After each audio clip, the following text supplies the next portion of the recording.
दोस्तों, मैं बात कर रही हूँ हिंदू धर्म के सबसे लोकप्रिय ग्रंथ भगवद गीता के बारे में।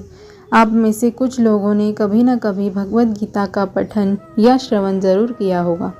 भगवद गीता हिंदू धर्म का एक ऐसा ग्रंथ है जिसमें मनुष्य के जीवन में आने वाले हर एक प्रश्न का उत्तर आपको मिल जाएगा। भगवद गीता के माध्यम से हम हमारे प्रश्नों के उत्तर कैसे पा सकते हैं, हमारा जीवन कैसा होना चाहिए आदि बातों पर चर्चा करेंगे।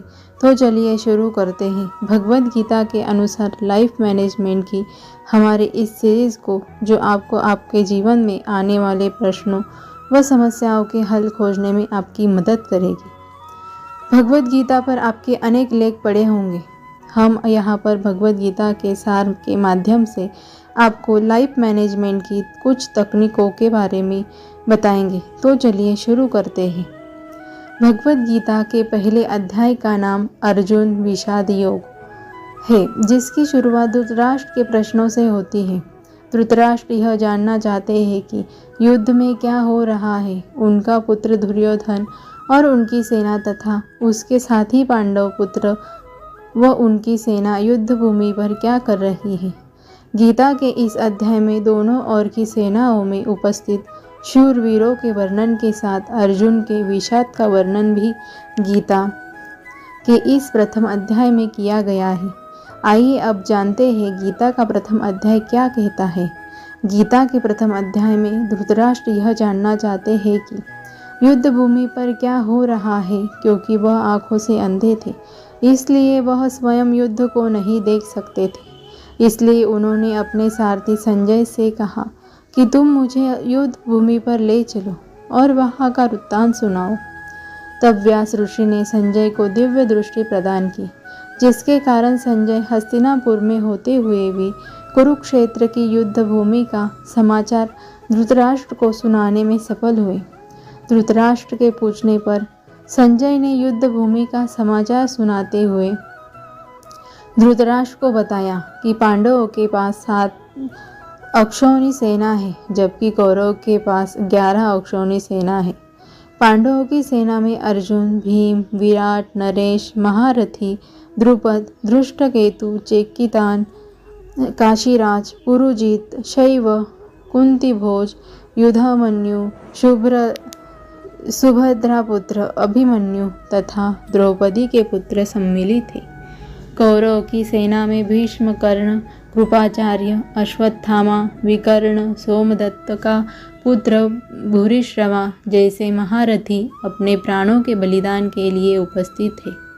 युद्ध में उपस्थित सभी वीरों ने अपने अपने शंख को बजाकर युद्ध का आरंभ कर दिया है। इसी बीच अर्जुन श्री कृष्ण से कहते हैं कि मेरा रथ दोनों सेनाओं के बीच में खड़ा कीजिए, जिससे कि युद्ध से पहले मैं युद्ध करने वाले वीरों को अच्छे से देख सकूं कि रणभूमि में किन किन योद्धाओं के साथ मुझे युद्ध करना है।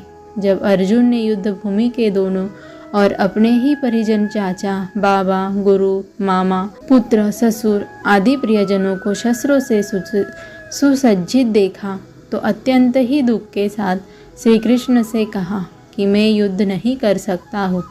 मेरे अंग ढीले होते जा रहे हैं, मुख सूखा जा रहा है, मेरे शरीर में कंपन उत्पन्न हो रहा है, वह मेरा धनुष गांडीव मेरे हाथों से गिर रहा है। मुझ में यहाँ खड़े रहने होने तक का सामर्थ्य भी अब खत्म हो चुका है। युद्ध में अपने ही स्वजनों का वध करके यदि मैं युद्ध जीतकर राज्य पा भी लूँ तो यह मेरे किस काम का नहीं है।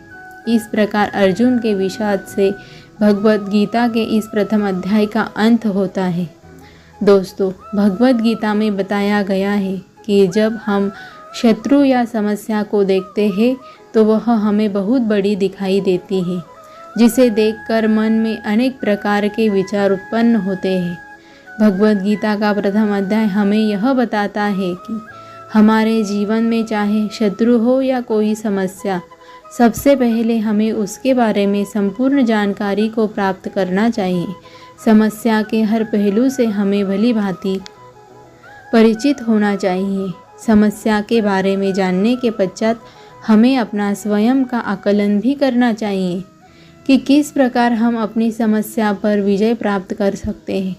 इस प्रकार दोनों पक्षों को जानने की को ही आज के समय का रिस्क मैनेजमेंट कहा जाता है। अर्जुन के जैसे ही हमें भी अपनी समस्याओं को भली भांति जानना चाहिए।